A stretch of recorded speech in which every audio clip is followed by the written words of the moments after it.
Hello, welcome back to Frugal Hannah.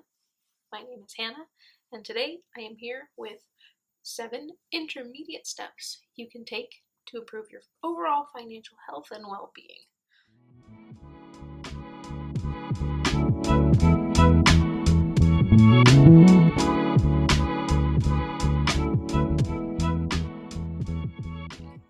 This is a follow-up to my previous video, the beginner steps you can take to improve your financial health. So today we're going to build on what I talked about in my previous video and see how we can take some further steps to feel more comfortable with our money. The first step I personally recommend, once you have followed the beginner steps, is to automate your savings. You know how it's really difficult once you see your money come in? It's difficult to let it go. Let's throw a number out there. I earned $600 this month. I don't want to put 50 of that away into savings because suddenly now I only have $550 to spend. And what happens if I don't make rent this month because I put $50 into savings? And what happens if I want to go on vacation? And what happens if there's a really good sale and I don't have that $50? And what if, and what if, what if? Take the anxiety and decision fatigue out of your day by automating your savings, especially if you have direct deposit. Usually, if you have direct deposit, you can go into your finances, whether you have to go through HR or you have access to an account on a work computer or you have access from home. However you access setting up your direct deposit, see if you can look into adding another account and if you can automate a portion of your paycheck into that other account.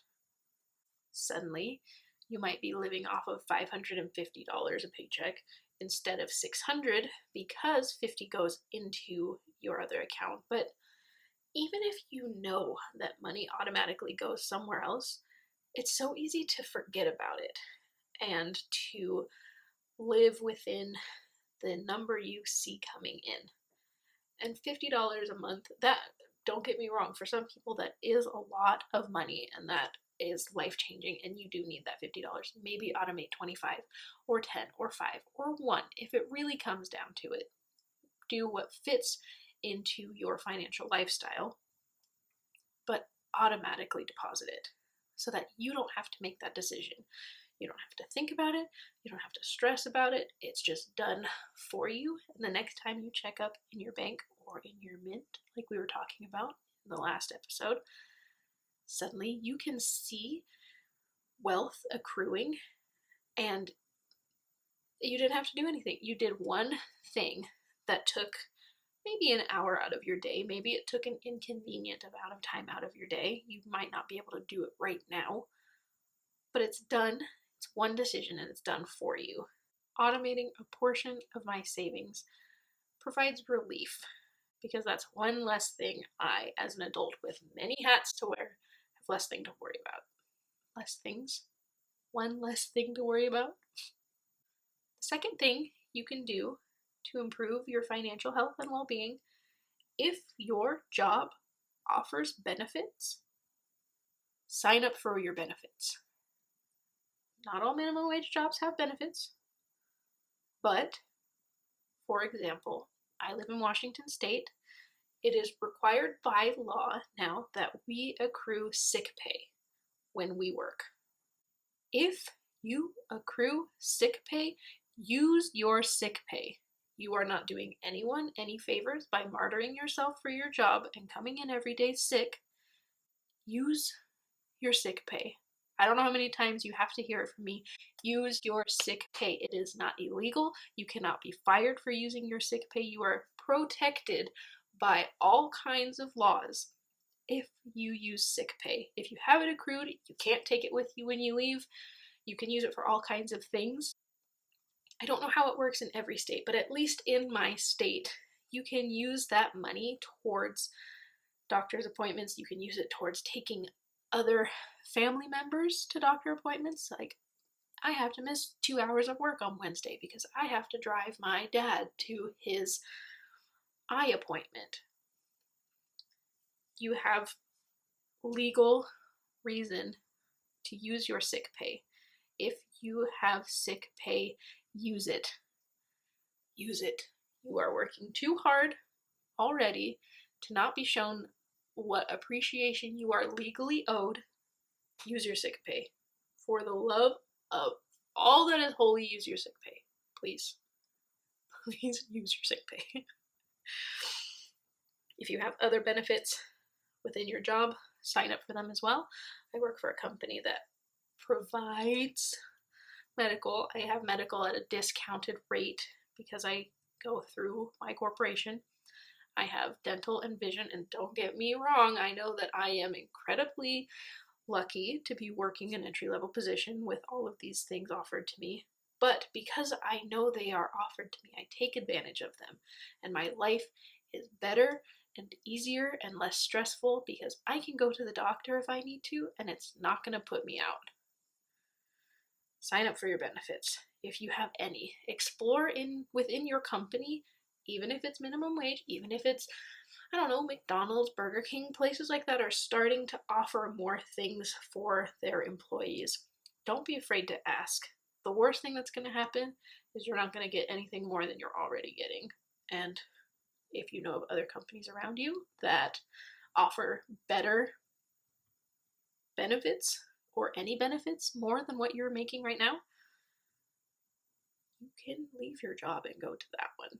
You don't owe it to anybody to stay, but that's more for next time. We're going to stay on track. Use your benefits. Please take care of yourself. Use your benefits. The third intermediate step that you can take to improve your financial health and well-being is to schedule yourself off one consistent day a week. But yeah, that's not about money. If I'm not going to work, I'm not making money. Yes, true. That is true. That is correct. But if you are anywhere near the situation that I have been in, where you're working 2 jobs, you're working 50 plus hours a week, you're stressed because you still can't seem to make only your mandatory bills, schedule yourself one day off a week that you don't work. You don't work that day. For me, I like to do Sunday because I end the week with a day off.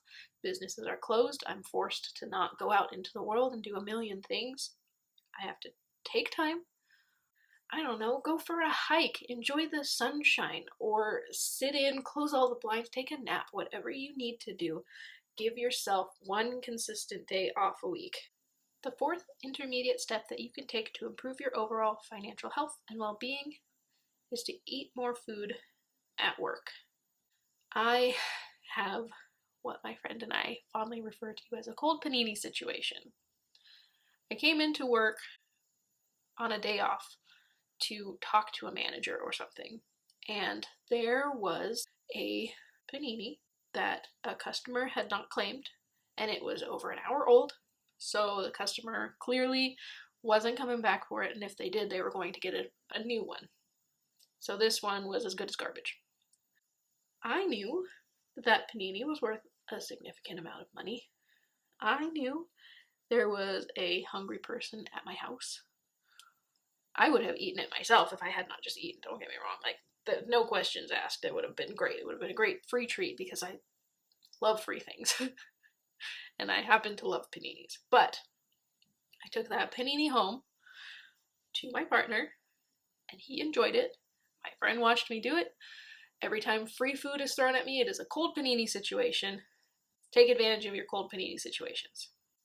The fifth intermediate step you can take to improve your financial health and well-being is to look into bank accounts with introductory cash incentives for joining the bank. This is said with a very strong disclaimer that you have to, with excruciating detail, read every last drop of ink in the fine print. I received an offer from Chase Bank in the mail. If I set up an account with them and followed XYZ, I would get $150 in cash back. Okay, I would love $150 free. Thank you for putting my money somewhere else. I already have money. I already use a bank. But I knew that the fees associated with the bank could be higher than with the credit union I was with, so I had to read all the fine print. I had to learn how to avoid account fees. The other caveat for this particular offer was that I had to leave the account open for at least 6 months. So the bottom line to this step is to take advantage of legitimate offers as they come up, but take caution, and when in doubt, just don't take it. It's not worth losing more money in the long run just so that you can get the, endorphin rush of getting $150 put into your account. Read the fine print, and if it is something that you can qualify for, take advantage of the situation. The sixth intermediate step you can take to improve your financial health and wellness cycles back again to your cash flow. Identify your vices and then figure out how to satisfy it at a lower price point. For me, I got a job with coffee, and by being exposed to free coffee every day for a year and a half, suddenly I don't feel the need to spend all my money on coffee, and I've saved literally hundreds of dollars because I was spending upwards of $100 a month on coffee beforehand. Identifying your vices and finding inexpensive ways to satisfy them will help you cut back on your guilt spending and help you cut back on your vice spending, and ultimately will help you put more money back into your pocket. The seventh intermediate step that you can take to become more comfortable with your personal finances is to be in regular communication with those finances, with your expenses. Now that you have seen your cash flow, you have seen where your money goes, where it comes from, and you have your bank accounts that have designated places for every dollar to go. Once you have all of that set up, check in with your money regularly. So with that, we have covered 7 intermediate financial steps you can take to improve your overall relationship to money and personal finance in general. Next week, we're going to cover advanced steps that might take a couple weeks or months to get really into, to become comfortable with. They might even take years. It might give you some goals to achieve in your personal finance that build on these intermediate and beginner steps that we've kind of delved into. So I look forward to speaking with you again next time, and I hope that you have learned something. Leave a comment below if you are interested in telling me things that you want to learn about, because after this little segment, we kind of have an open book. We can go any direction from here. So let me know what you want me to learn about and what you want to learn about, and hopefully we can together improve our own relationship to money. Thanks for stopping by.